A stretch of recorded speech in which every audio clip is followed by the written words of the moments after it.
الحمد للہ وحدہ والصلاة والسلام علی من لا نبی بعدہ اما بعد فاعوذ باللہ من الشیطان الرجیم بسم اللہ الرحمن الرحیم ذالک الکتاب لا ریب فیہ عن علی بن ابی طالب رضی اللہ تعالی عنہ قال قال رسول اللہ صلی اللہ علیہ وسلم الا انها ستكون فتنة قلت وما المخرج منها يا رسول الله قال كتاب الله فيه نبأ ما قبلكم وخبر ما بعدكم وحكم ما بينكم هو الفصل ليس بالهزل من تركه من جبار قسمه الله ومن ابتغى الهدى في غيره أذله الله وهو حبل الله المتين وهو الذكر الحكيم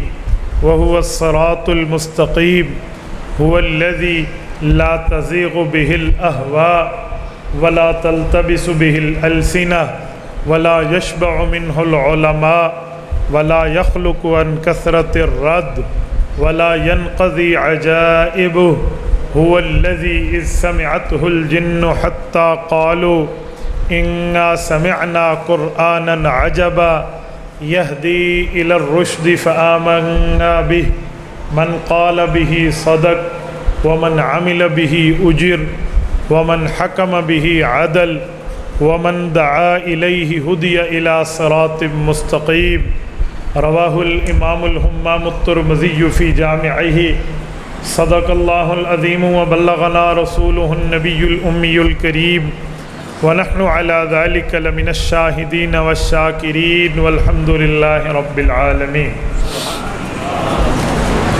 معزز دوستو، آج 3 جولائی 2022 بروز اتوار ہے اور آپ کے یہاں علاقہ بھونگ خانگڑھ ضلع مظفر گڑھ میں بھائی محمد عمران اللہ اس کی عمر میں برکات عطا فرمائے، ان کی دعوت پرخلوص پر میں آپ کی خدمت میں موجود ہوں۔ آج ہمارے اس پروگرام کا سبب وہ 2 خوش نصیب بچے ہیں جنہوں نے اپنے سینے میں اللہ کے قرآن کو جگہ دی ہے۔ میرے دوستو، عظمت قرآن کریم کے حوالے سے میں نے آپ کی خدمت میں قرآن کریم سے ایک آیت اور ابواب فضائل القرآن جامع ترمذی جلد اول سے حضرت علی المرتضیٰ رضی اللہ تعالی عنہ کا ایک فرمان عالی شان پڑھا ہے۔ دعا فرمائیں رب کریم مجھے اس کے مطابق حق اور سچ بیان کرنے کی توفیق عطا فرمائے، اور جب حق بیان ہو جائے پھر اللہ قبول کرنے کی توفیق عطا فرمائے۔ میرے دوستو، قرآن کریم اللہ تعالیٰ کی وہ باعظمت کتاب ہے جس کو میرے رب نے تلاوت فرمایا ہے۔ مسند احمد میں حدیث پاک موجود ہے، اللہ کے رسول نے فرمایا ھذا کلام اللہ وقد خرج منہ، یہ اللہ کا کلام ہے اور اللہ سے ہی آیا ہے۔ تو اللہ تعالیٰ نے اس کلام کو بیان فرمایا ہے۔ اللہ خالق و مالک ہیں، شروع سے ہیں، ازل سے ہیں، ابد تک ہیں، تو یہ تمام صفات متکلم کے کلام میں ہوتی ہیں، اس لیے کلام اللہ بھی ازل سے ہے، ابد تک ہے، اس میں بھی کوئی شک و شبہ نہیں ہے۔ اور میرے دوستو، اللہ کا پڑھا ہوا کلام آپ کے اور میرے تک پہنچ گیا ہے۔ حق تو یہ تھا کہ ہم اللہ کے کلام کو پڑھ نہ سکتے، سن بھی نہ سکتے۔ آپ پوچھیں گے کیوں؟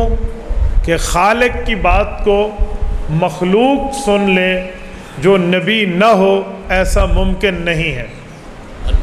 خالق کا کلام جلالی، مخلوق کے سینے اس جلالی کلام کے متحمل نہیں ہیں۔ خود قرآن کریم میں قوم موسیٰ علیہ السلام کا ایک واقعہ موجود ہے۔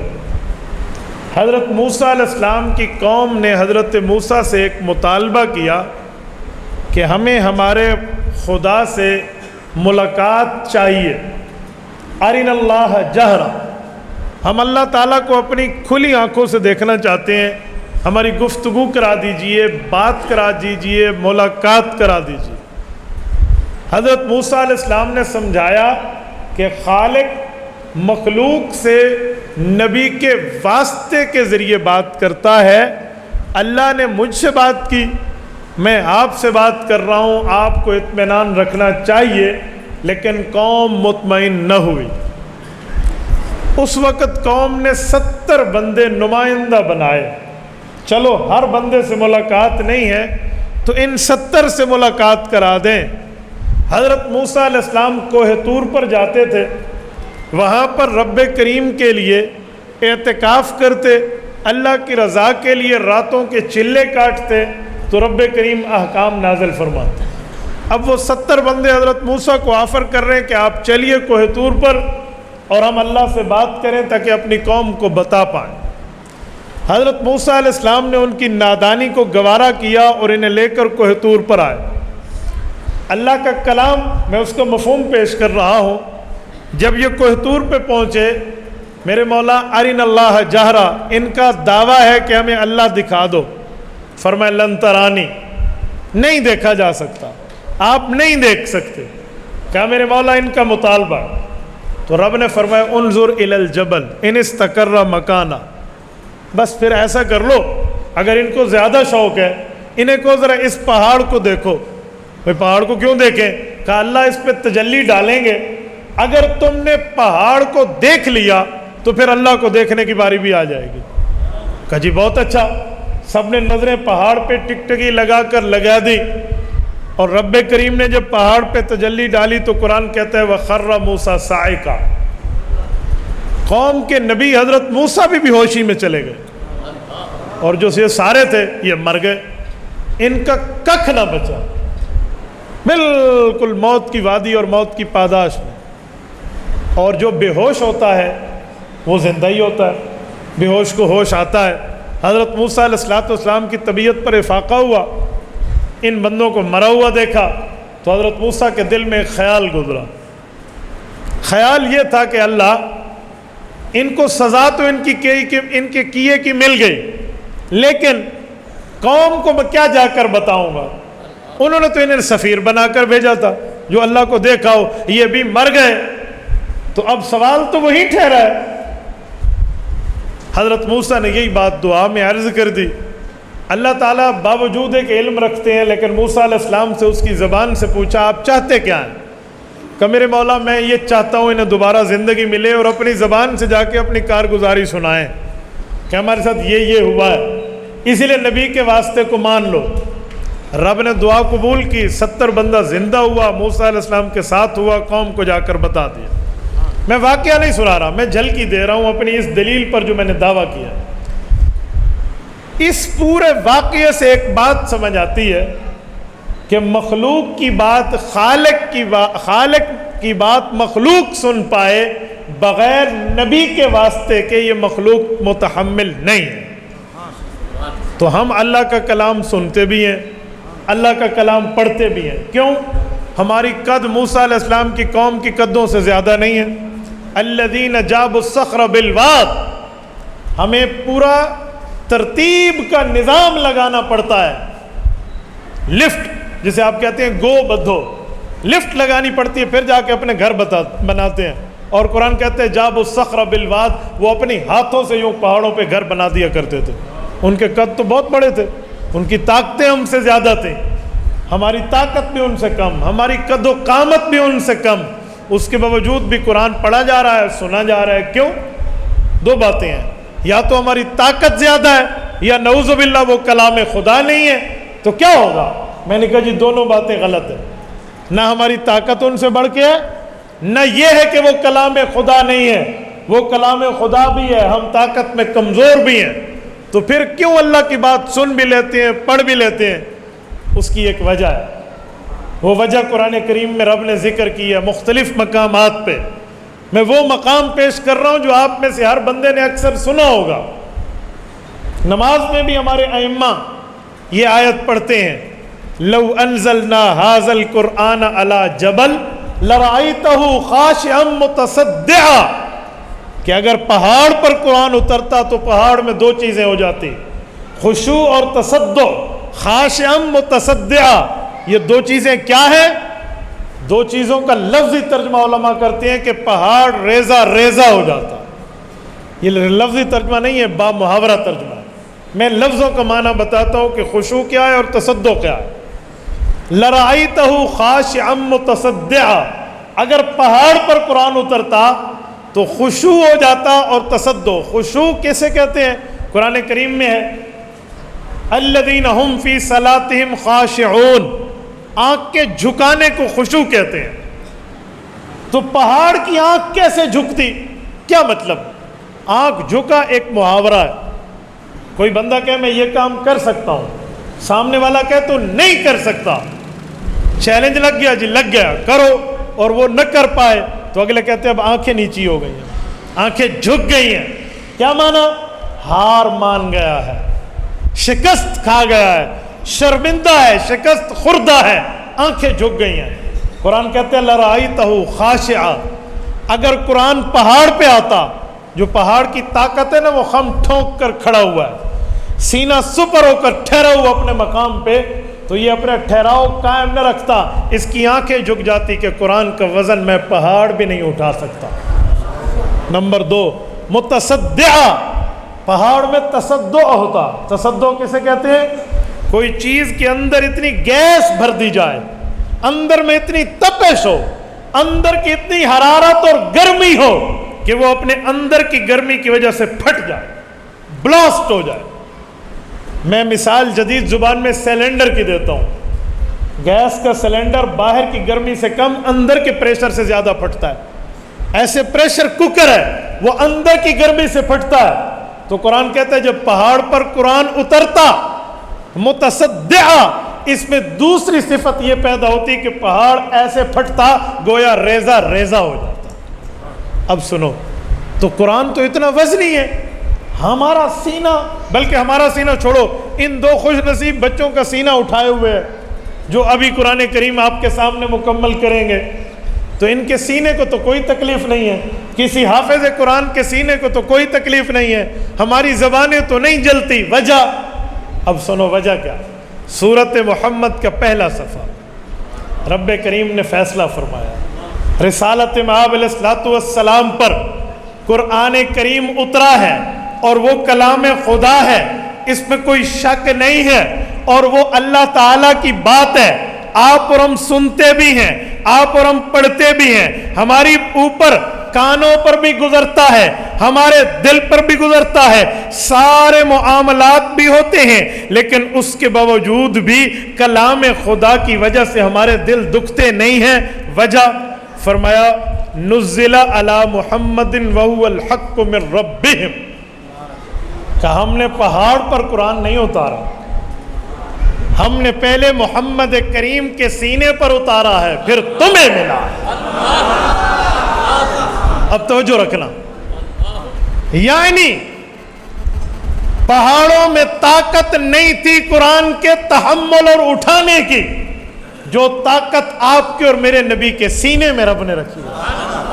حضور نے اپنے دل پر اس کے نزول کو برداشت کیا، تمام اس کی شدت و حدت و تکلیف و دقت کو اپنے سینے میں برداشت کیا، اور حضور نے سینے سے گزارا اور آپ کو اور مجھے دیا ہے۔ اب ہم قرآن پڑھتے ہیں تو شفائیں ملتی ہیں۔ یہ اس کی ایک ہی وجہ ہے، دوسری وجہ نہیں ہے۔ اب میزان شریعت میں کوئی دوسری وجہ ڈھونڈیں کہ کلام خدا قوم موسیٰ کو جلا گیا، خالی سنا انہوں نے، ہم بچ گئے۔ وجہ میرے پاک پیغمبر کے سینے کے جمال، میرے پاک پیغمبر کے سینے کا کمال ہے، میرے پاک پیغمبر کے سینے کی برداشت ہے۔ جدید زبان میں مثال لو تو آپ اور ہم بڑی آسانی سے مثالیں سمجھ جائیں گے۔ دیکھو بجلی گرم ہے، جو ہاتھ لگاتا ہے وہ جل جاتا ہے، لیکن یہی بجلی ہیٹر میں تو گرمی دیتی ہے، پر فریج اور فریزر اور اے سی میں ٹھنڈک دیتی ہے۔ وجہ؟ گرمی دیتی نا، وہ کہتے ہیں بجلی یقیناً گرم ہے، لیکن کنورٹ ہوئی ہے کمپریسر سے۔ کمپریسر جو ہے وہ کمپریسر سے گزر کے آئی ہے فریج فریزر میں اور اے سی میں ٹھنڈی بن گئی ہے. میں نے کہا کلام خدا جلالی تھا، جلالی ہے، جلالی رہے گا، لیکن جو کلام ہمیں ملا ہے اور جو موسیٰ علیہ السلام کی اس قوم کو ملا تھا وہ فرق ہے. انہوں نے نبی پاک کے رتبے کو کراس کرنا چاہا تھا، خود رابطہ رکھنے کی ترتیب کی تو اس بات پہ انہیں سزا ملی. امت محمدیہ نے رسول اللہ کے رتبے کو کراس نہیں کیا، حضور کی اتباع کی ہے تو وہ حضور کے سینے سے جلالی کلام گزرا تو جمال میں کنورٹ ہوا، اسی لیے شفا ملتی، اسی لیے شفا ملتی کہ جلالی کلام، جزاک اللہ، جلالی کلام جمالی سینے سے گزرا تو سینہ محمد میں وہ جمال موجود ہے، بلکہ کہوں وہ برودت و ٹھنڈک موجود ہے جو جلالی کلام کو بھی جمالی انداز میں پیش کر گیا. یہ صرف رسول اللہ کے سینہ اقدس کی برکت ہے. اور یہ میرا دعویٰ صرف ان آیات پر نہیں بلکہ ایک حدیث پاک بھی اس کی بنیاد ہے اور اس پر مشتمل ہے.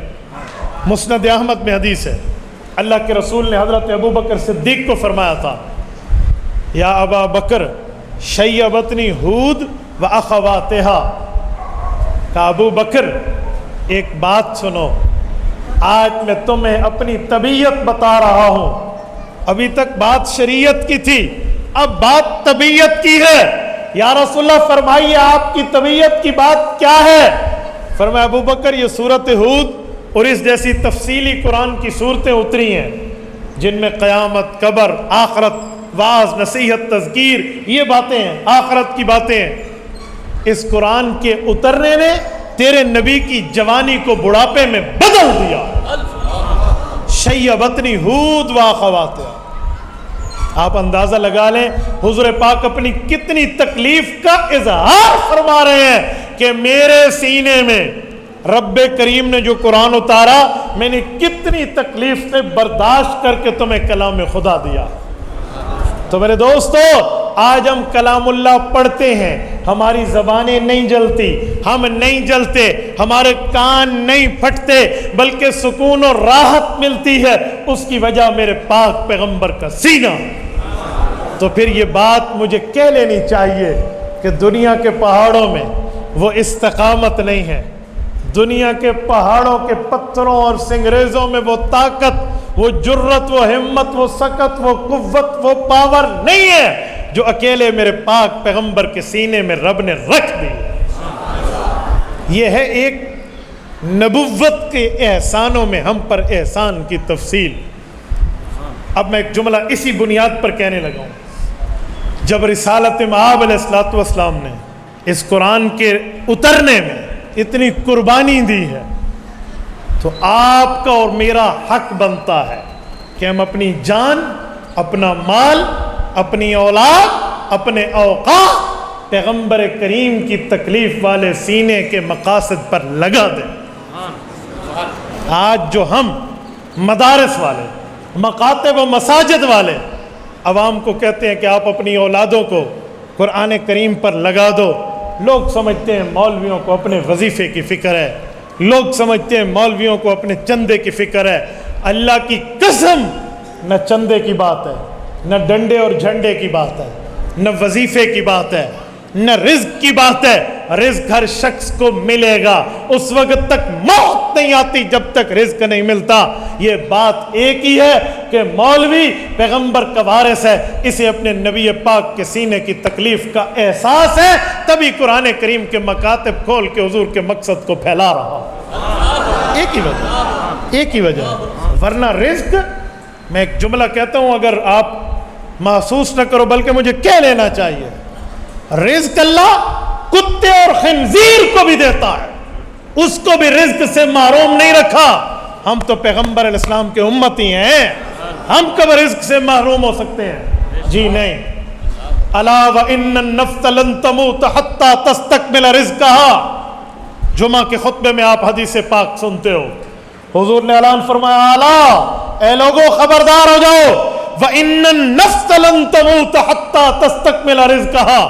تم انسان کی بات کرتے ہو، فرمایا کوئی ذی روح اس وقت تک مر نہیں سکتا جب تک اس کا طے شدہ رزق وہ پورا کھا نہ لے۔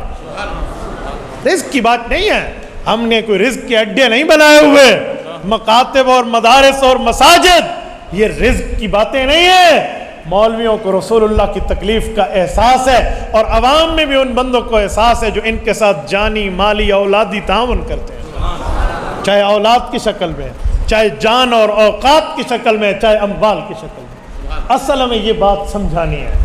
اور میرے دوستو، رزق تو رب دے گا، یاد رکھیں۔ جیسے موت کا فرشتہ بندے کو ڈھونڈتا ہے نا، تو رزق بھی ایسے بندے کو ڈھونڈتا ہے۔ چمن کے انگور کو آج ہم کھاتے ہیں، بھی یہ چمن والے انگور ہیں، بڑے میٹھے ہیں۔ وہ چمن کے نہیں ہیں، چمن تو جنگل کا نام ہے، وہاں کوئی انگور کی بیل نہیں ہے، وہ تو افغانستان سے آتے ہیں اور وہاں منڈیاں لگتی ہیں۔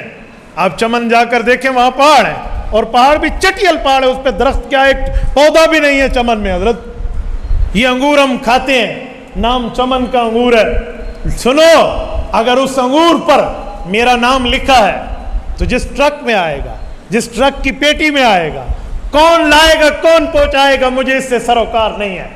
اگر میرا نام لکھا ہے تو میرے دانتوں کے تحت دبے گا وہ آ کر، دنیا کی کوئی طاقت اس کو یہاں سے روک نہیں سکتی۔ اور اگر میرا نام نہیں لکھا تو پھر میرے ہاتھ میں آ کر بھی میرے منہ میں نہیں آ سکتا۔ کچھ دنوں پہلے ایک سیاسی جماعت کا جلسہ تھا، میں نے ویڈیو دیکھی ہے، ایک شخص گفتگو کر کے اسٹیج سے نیچے اترے اور ابھی کرسی پر بیٹھے تھے کہ فوت ہو گئے۔ یہ غالباً ابھی کوئی ضمنی انتخاب کا وہ بیان کر کے بیٹھے ہیں، وہ بیان کر کے بیٹھے، ان کے ہاتھ میں یوں باٹل تھی پانی کی، اور یوں کھولنے لگے۔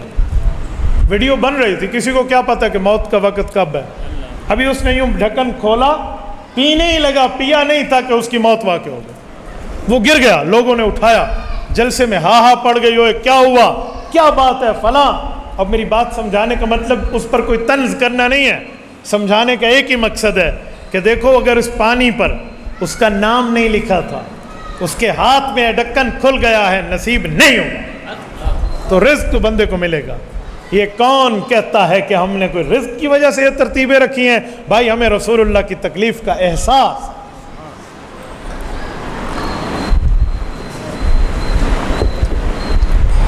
میں اس پر ایک تفسیر، آیت کی تفسیر پیش کرنے لگا ہوں اسی رزق پر۔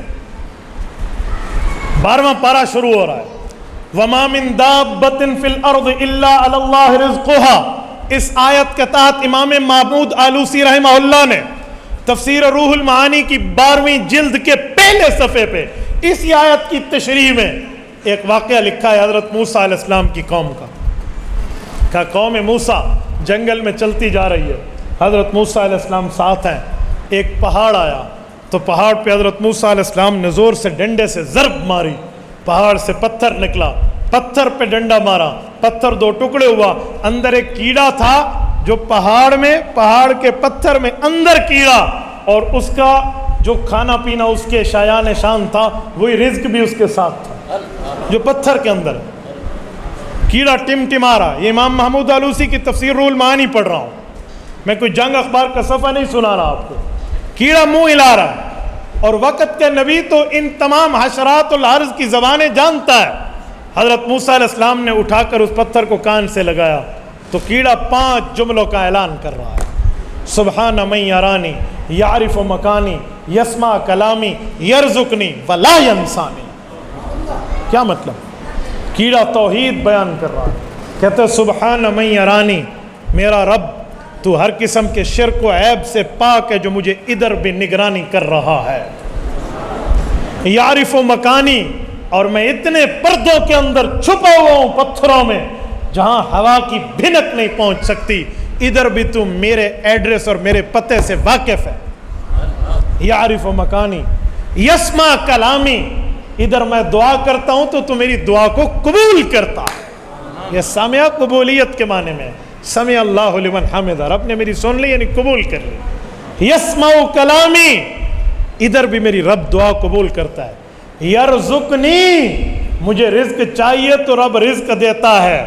کبھی ایسا بھی ہوا ہوئے کیڑے تجھے بھوک لگی اور رزق نہ ہوا کہ ولا ینسانی، اللہ میری خواہش کو بھولتا نہیں ہے۔ جامع ترمذی جلد نمبر 2 ابواب الاکل والشرب، امام ترمذی حضرت انس کی روایت لائیں، اللہ کے رسول نے فرمایا کل مما یلیک، انس جب دسترخوان پہ بیٹھو اور کھانا ایک قسم کا اور کھانے لگو تو اپنے سامنے سے کھاؤ۔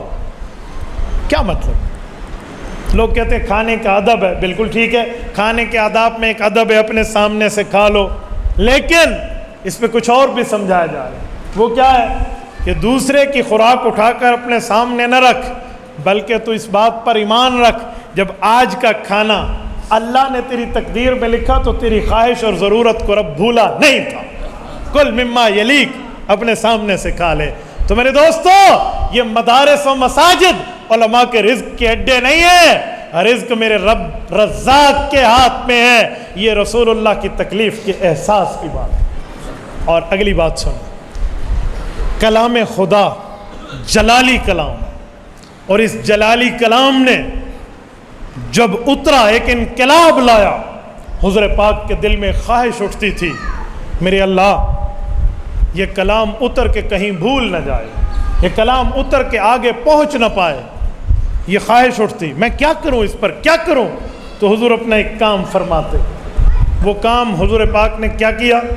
جبرائیل پڑھتے تو حضور بھی ساتھ ساتھ پڑھتے تاکہ میں یاد کر لوں، ریوائزنگ ہو جائے، دہرائی ہو جائے، اگلی نسلوں تک پہنچ پائے۔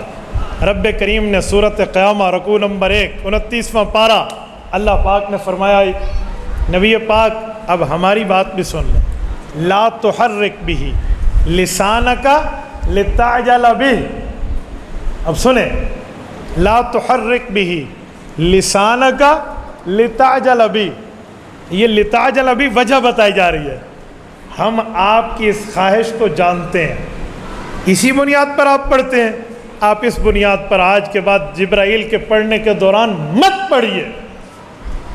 سوال اٹھتا ہے میرے اللہ میں تو اس وجہ سے پڑھتا ہوں کہ یہ کلام بھولے نہیں، آگے نسلوں تک پہنچے، اگلوں تک پہنچا دوں، تو اس لیے پڑھتا ہوں۔ رب نے جواب دیا ان علینا جمعہ وقرآنہ، محبوبم بے فکر رہے، یہ آپ کی نہیں ہماری ڈیوٹی ہے، یہ آپ کی نہیں ہماری ذمہ داری ہے۔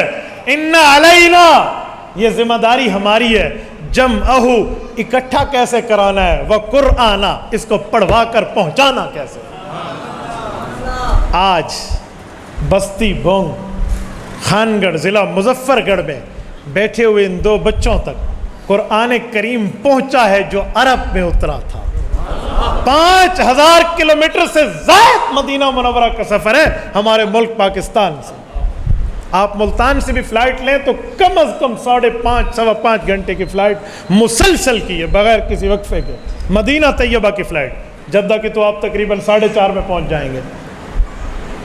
5000 کلومیٹر سے زائد کا سفر ہے۔ یہ آیت مدینہ طیبہ میں رسول اللہ پہ اتری ہے کہ ذمہ داری ہماری ہے، ہم نے پہنچانا ہے۔ اس تک قرآن پہنچا بغیر کسی مزاحمت کے پہنچا، بغیر کسی تکلیف کے پہنچا، بغیر کسی لڑائی کے پہنچا۔ یہ اللہ کی ذمہ داری پوری ہو رہی ہے۔ صرف ذمہ داری خدا نہیں ہے، خواہش مصطفیٰ بھی پوری ہو رہی ہے، جس کے لیے حضور پاک علیہ السلام دہراتے تھے۔ رسول اللہ کی خواہش بھی پوری۔ اور میرے دوستو، یہ جو حضور پاک کے دل میں خواہش اٹھتی تھی، اللہ نے اس خواہش کا جواب تو دیا کہ ان علینا جمعہ و قرآنہ، ہم پہنچائیں گے، ہم پڑھوائیں گے، ہم پھیلائیں گے۔ لیکن اس خواہش میں جو حضور کے دل میں اٹھی اور اس ذمہ داری میں جو اللہ نے لی ہے، کتنے خوش قسمت ہم ہوں گے اگر ہم اپنی اولادوں کو اور اپنے مال کو اور اپنی جان کو لگا دیں۔ میرے ایک وکیل بھائی ہیں، LLB کے بعد ہماری وہ پریکٹس میں، ہمارے پیٹی بن بھائی بھی ہیں، گویا مجھے بھی LLB سے بڑا شغف تھا۔ مجھے ایک دن کہنے لگے کہ آپ مولویوں کی ہمیں ایک بات سمجھ نہیں آتی۔ میں نے کہا جی پوچھ لیں، ہم نہ سمجھا پائیں تو آپ اعتراض فرما لیں۔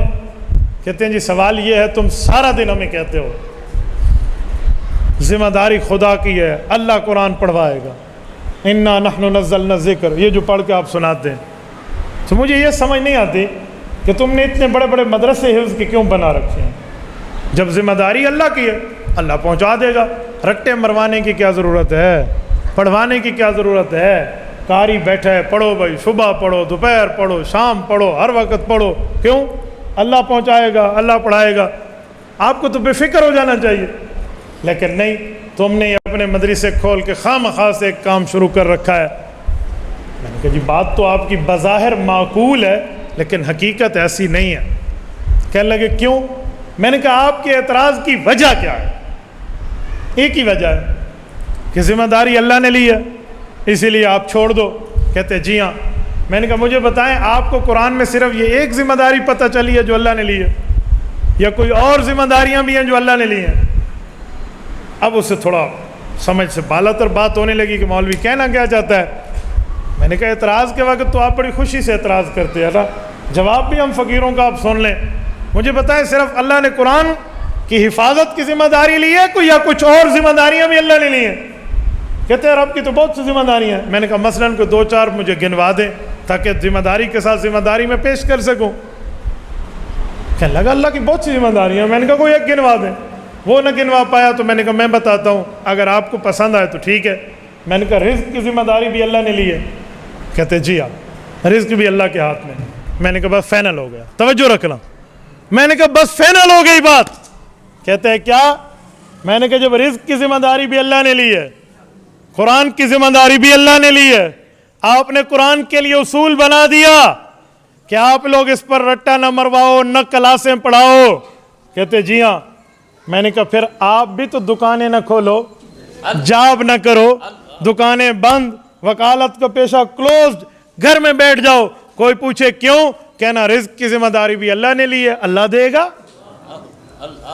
دکان اعلیٰ سے اعلیٰ، کاروبار اعلیٰ سے اعلیٰ، بیسٹ بزنس مین، بہترین عقل مند تاجر ہے. واہ کیا اس کو تجارت کے ڈھنگ اور اصول آتے ہیں، بڑی تعریفیں. یہ منڈی لگی ہوئی ہے، یہ اتوار بازار ہے، جمعہ بازار ہے، پیر بازار ہے، بدھ بازار ہے، بازاروں کی لائن لگی ہوئی ہے. کیوں بھائی کیا ضرورت ہے؟ اللہ پاک رزق کی ذمہ داری بھی اٹھا چکے ہیں، اللہ رزق دے گا. دکانیں بند، نوکریوں سے استعفیٰ اور گھر جا کے بیٹھ. مجھے کہنے لگا مولوی صاحب آپ عقل مند ہیں، اللہ نے قرآن میں کہا ہے افلا تعقلون، عقل استعمال کرو. اب اللہ گھر میں آ کر گندم کی بوری تھوڑی دے گا. ہم محنت کریں گے، مزدوری کریں گے، مشقت کریں گے تو اللہ پاک ہمیں رزق دے گا. میں نے کہا مولوی صاحب میں نے کہا میرے وکیل صاحب ایک ہی سوال کا جواب پر آپ ڈھیر ہو گئے. کیوں؟ اللہ کی ذمہ داری ہے تو آپ کہتے ہیں محنت کریں گے، ذمہ داری خدا کی پوری ہوگی. تو یہی سوچ لیتے علماء پر کہ قرآن کی حفاظت کی ذمہ داری بھی اللہ کی ہے، علماء محنت کریں گے، یہ سینے خوش قسمت بنے گے جو اللہ کی ذمہ داری کو پورا کر رہے ہوں گے. یہاں تو آپ کو سمجھ نہیں آتا. اور بڑے بڑے لوگ ہیں جن کو دین کے مسئلے پر اعتراض کرنا آتا ہے، جواب کے سوچنے کی زحمت نہیں فرماتے. بڑے بڑے لوگ ہیں اور پتہ نہیں کیا سے کیا اوٹ پٹانگ، کیا ادھر ادھر کے معاملات. میرا الحمدللہ یونیورسٹی سے بھی اور اسکول سے بھی اور مدرسے سے بھی واسطہ ہے تو میں دونوں کو ملا کر دیکھتا ہوں کہ دین کے معاملے میں بڑی ناواقفیت ہے. لوگ سمجھتے ہیں پتہ نہیں یہ مولوی کیوں کر رہا ہے، یہ کیوں کر رہا ہے، یہ کیوں کر رہا ہے. لوگ سمجھتے ہیں مولوی معاشرے کی ایک اچھوت مخلوق ہے. جی نہیں، ایسا کچھ بھی نہیں ہے. وجہ یہ ہے کہ آپ نے مولوی کو اپنے جیسا انسان سمجھا نہیں. حقیقت میں بندہ حیران ہو جاتا ہے. آپ دیکھیں نا، کوئی مولوی صاحب، کوئی حافظ صاحب، کوئی قاری صاحب سائیکل سے موٹر سائیکل پہ آئے، موٹر سائیکل سے گاڑی پہ آئے، 4 بندے ایک دوسرے کو لے کر بیٹھ جاتے ہیں. مولوی کو پیسہ کتوں آندا پیا؟ یہ صحیح ایجنسی آندا ہے. کوئی پتہ کرو صحیح کتوں آندا پیا؟ ایک کام خراب ہے اس کو ایجنسیاں دے رہی ہیں. بھائی مولوی آپ کی 4 پہیوں والی گاڑی پر پریشان نہیں ہے، آپ اس کے 2 پہیوں والے موٹر سائیکل پر پریشان ہو جاتے ہیں. اچھا عجیب، کچھ دنوں پہلے جو کرونا کرائسس ایک عروج پہ تھا، ہمارے محلے میں کچھ بندے بیٹھے اور مشورہ کرنے لگے اور مجھ سے پوچھا کہ مولانا آپ بھی مشورے میں شریک ہو جائیں. ٹھیک ہے. ہمارے امام صاحب باقی حضرات بیٹھے تو شریک ہو گئے. کہنے لگے جی کوئی غریب کا گھر بتا دیں، ہم امداد کرنا چاہتے ہیں تاکہ اس کے گھر میں کوئی ہم راشن وغیرہ پہنچا سکیں. اور پوچھا کس سے؟ امام مسجد سے. 2 دفعہ پوچھا، تیسری دفعہ مجھ سے برداشت نہیں ہوا، میں نے اس کا ہاتھ پکڑ لیا. میں نے کہا آپ صاحب آپ چپ ہو جائیں. میں نے ان سے کہا جو ہمارے 2 سیٹھ صاحبان بیٹھے تھے، میں نے کہا اللہ تمہیں ہدایت عطا فرمائے. اس سے بڑا لطیفہ اور ہو سکتا ہے کہ ایک غریب بندے سے تم کہتے ہو کسی اور غریب دا گھر 10. کسی اور غریب کا گھر بتاؤ، اس سے بڑا کوئی لطیفہ ہو سکتا ہے؟ اس سے بڑا کسی کی غربت کی مذاق ہو سکتی ہے جو آپ کر رہے ہیں؟ عجیب انسانیت۔ تو بھائی یہ علماء، یہ مدارس والے، یہ طلبہ، یہ بھی معاشرے کا حصہ ہیں، اسے بھی برابر کے حقوق پر سمجھا جائے۔ تو میرے دوستو، میں جملہ کہہ رہا تھا، یہ جو لوگ استعمال ہوتے ہیں مدارس میں بیٹھ کر، کلاسز میں بیٹھ کے، طلبہ و اساتذہ کی شکل میں، یہ اللہ کی ذمہ داری کو پورا کرنے میں اپنی صلاحیتوں کو استعمال کر رہے ہوتے ہیں۔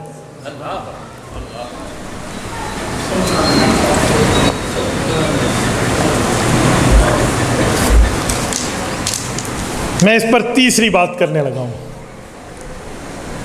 سلام ہے اس مال کو، سلام ہے اس جان کو، سلام ہے اس وقت کو جو اللہ کی ذمہ داری کے استعمال میں اپنی جان، مال، وقت کو لگا دے۔ یہ تو خوش قسمت لوگ ہیں جو اللہ کے دین پر اپنے وقت کو لگا رہے، اپنی جان کو لگا رہے۔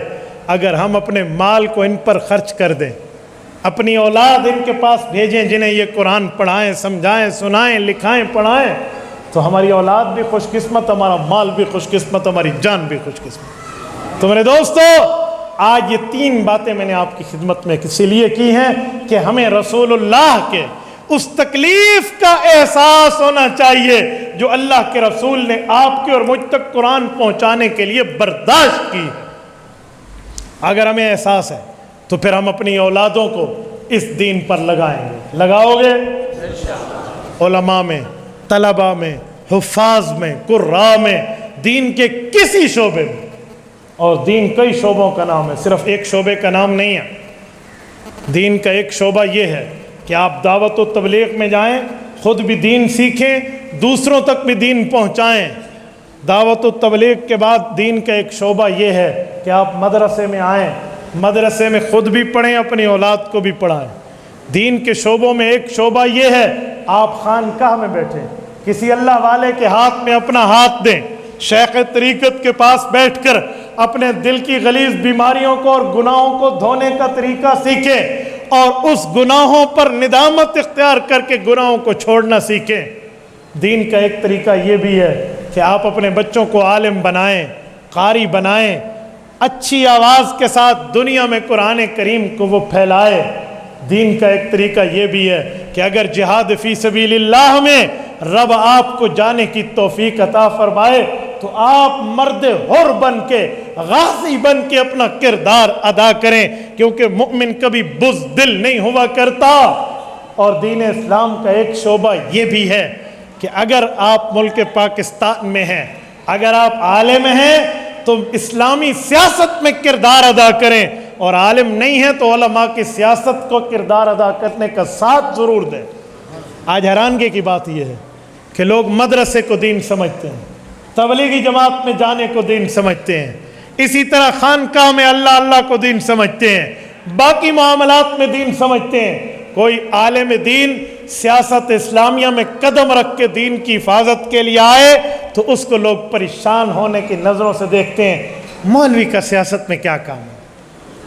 اور مولوی کا سیاست میں کیا کام ہے؟ آؤ میں آپ کو بتاتا ہوں کیا کام ہے۔ اس وقت ہماری وفاقی شرعی عدالت نے سود کے خلاف فیصلہ دیا ہے۔ وہ فیصلہ ملک میں آیا ہے، امپلیمنٹ کرنا حکومت وقت کی ذمہ داری ہے۔ ابھی حکومت نے امپلیمنٹ نہیں کیا کہ ملک پاکستان کے 5 بینک، 3 نجی بینک اور 2 سرکاری bank, supreme court of the my country, ہمارے ملک کی سب سے بڑی عدالت میں پہنچ گئے ہیں۔ کیا کہ سود کو ہمارے لیے جائز قرار دیا جائے۔ 3 تو نجی بینک ہیں، اس پر کوئی حکومتی بات نہیں ہے، وہ پرائیویٹ ہے، لیکن 2 بینک حکومتی ہیں، ایک اسٹیٹ بینک، ایک نیشنل بینک۔ نیشنل بینک پہ بھی اس وقت جب تک 3 سال پورے نہیں ہوں گے ہمارا کنٹرول نہیں ہے کہ سابقہ پی ٹی آئی کی گورنمنٹ اسے آئی ایم ایف کے حوالے کر کے گئی ہے، لیکن نیشنل بینک پر ملک کی حکومت کا کنٹرول ہے۔ اگر مولوی سیاست میں نہ ہوتے تو مولانا فضل الرحمان کا کردار نہ ہوتا تو آج نیشنل بینک کی اپیل واپس نہ ہوتی۔ ایک مولوی ہے نا، یہی اٹھا ہے اسی نے جا کر وزیر اعظم سے 1 to 1 بات کی ہے کہ اگر نیشنل بینک آف پاکستان اس سودی معاملے کی اپیل واپس نہیں لیتا، ہم سے آپ کسی قسم کے تعاون کی توقع نہ رکھنا، ہمیں دوسری کام نہیں چاہیے، کوئی دوسری شک نہیں ہے۔ اگر ہم حکومت کے اتحادی ہیں تو اس بات پہ نہیں ہے کہ ہم دین پہ چھری چلا لیں گے۔ نیشنل بینک کی حفاظت، نیشنل بینک کی اپیل کی واپس کے جو احکامات جاری ہوئے ہیں، یہ اس مولوی کی سیاست کی وجہ سے۔ حیرانگی، آج لوگ کہتے ہیں مولوی کا کیا کام ہے؟ کچھ بندے اس دن ہمیں کہہ رہے تھے مولوی صاحب کو کہو نا اپیل واپس کروائے۔ میں نے کہا 1 منٹ، جب ووٹ کی باری آتی ہے تم ہمیں کہتے ہو مولوی کا سیاست میں کیا کام، اور جب سود کی باری آتی ہے اب مولوی جائے۔ میں نے کہا اب انہیں کو کہو نا جن کو ووٹ دیا تھا، اب تو تمہیں مولوی یاد آ جاتا ہے، لیکن اس مولوی نے اپنے مولوی ہونے کا حق ادا کیا۔ آج سود میں اگر نیشنل بینک آف پاکستان کی ریویو پٹیشن واپس ہوئی ہے اور اس کے احکامات آئے ہیں تو مولانا فضل الرحمان کی محنت کی وجہ سے آیا ہے، جمعیت علماء اسلام کے کردار کی وجہ سے آیا ہے۔ اسمبلی میں 2 مولوی بولے ہیں، یا اسد محمود بولے ہیں یا جمال الدین محسود بولے ہیں، باقی کسی نے کلمہ نہیں پڑھا، باقی کوئی مسلمان نہیں ہے یار، ہیں لیکن بولتا کوئی نہیں ہے۔ اسی لیے میں تمہیں کہہ رہا ہوں جیسے دین کا کام تبلیغی جماعت ہے، جیسے دین کا کام مدرسہ ہے، جیسے دین کا کام مساجد ہے، جیسے دین کا کام جہاد فی سبیل اللہ ہے، جیسے دین کا کام خانقاہ ہے، ویسے اسلامی سیاست بھی دین کا کام ہے، اور یہ عالم سنبھالے گا۔ اگر عالم نے غیر علماء پہ چھوڑ دیا نا تو پھر جو عالم ہی نہیں ہے وہ کیا دین نافذ کرنے کے لیے تگ و دو کرے گا۔ تو میرے دوستو، یہ چند باتیں میں نے صرف آپ حضرات سے آپ کے ضمیر کو جھنجھوڑنے کے لیے اور آپ کی غیرت کے دروازے پہ دستک دینے کے لیے کہی ہیں کہ ہمیں سب سے پہلے چاہیے اپنی طاقت کے بقدر ہم دین اسلام کی محنت پہ اپنی جان مال وقت کو پیش کریں گے انشاءاللہ۔ اور آخر میں جو 3 نجی بینک ہیں ان کا کام بھی ہم پورا کرتے ہوئے جائیں۔ شیخ الاسلام مولانا مفتی محمد تقی عثمانی دامت برکاتہ ہم نے پوری ملک و ملت سے اپیل کی ہے کہ مسلمانوں، یہ UBL ہے، یہ حبیب بینک ہے اور مسلم کمرشل بینک ہے، پتہ نہیں کیسے نام کا مسلم ہے، جو سود کو حلال کروانے سپریم کورٹ گیا ہوا ہے، ان کے اکاؤنٹ کا بائیکاٹ کیا گیا۔ میں آپ حضرات میں سے جتنے بیٹھے ہیں سب سے بڑے درد مندانہ طریقے پہ کہتا ہوں کہ آپ ان 3 بینکوں میں اکاؤنٹ کلوز کروائیے اور یہ نام لے کر کروائیے کہ آپ سود کے خلاف ریویو پٹیشن میں گئے ہیں، اس لیے ہم اس معاملے کا بائیکاٹ کر رہے ہیں۔ میں اپنے بینک میں گیا، میں نے کہا جی ہمارا اکاؤنٹ بند کرے، وہ مجھے کہہ رہے ہیں جی پانی پئیں گے؟ میں نے کہا آج تک تمہارے بینک میں نے کبھی پانی نہیں پیا کہ بینک کا پانی جو ٹھنڈا ہوتا ہے اس ڈسپینسر کولر کا بل بھی سود کی مد سے ادا ہوتا ہے۔ میں نے آج تک الحمدللہ بینک میں پانی نہیں پیا اور نہ پیوں گا انشاءاللہ۔ میں تو چند وقت کے لیے جاتا ہوں کرنٹ اکاؤنٹ میں ڈیبیٹڈ کریڈٹ اور واپس۔ آپ پانی کی بات کرتے ہیں، میں نے کہا میں تو اکاؤنٹ کلوز کروانے آیا ہوں کہ اس بینک میں میرا اکاؤنٹ ہے، کل قیامت میں ہمارا نام اس میں نہ لکھا جائے کہ جو اللہ رسول کے خلاف اعلان جنگ سود ہے اس میں ایک اکاؤنٹ ان کا بھی تھا۔ تو میرے دوستو، ان کا بائیکاٹ کر کے کسی اسلامک بینک کو دیکھو۔ میں کسی کو پرموٹ اور کسی کو ڈی ویلیو کے لیے نہیں کہہ رہا، میں صرف غیرت اسلامی کی بنیاد پہ کہہ رہا ہوں۔ یہ 5 باتیں تھی، امید ہے میں آپ کے ذہن تک اپنے میسج کو کنوے کر پایا ہوں گا۔ اللہ تعالیٰ آپ کو اور ہمیں صراط مستقیم عطا فرمائے، دین اسلام پہ عمل کی توفیق عطا فرمائے۔ اقول قولی ھذا واستغفر اللہ وآخر دعوانا ان الحمد للہ رب العالمین۔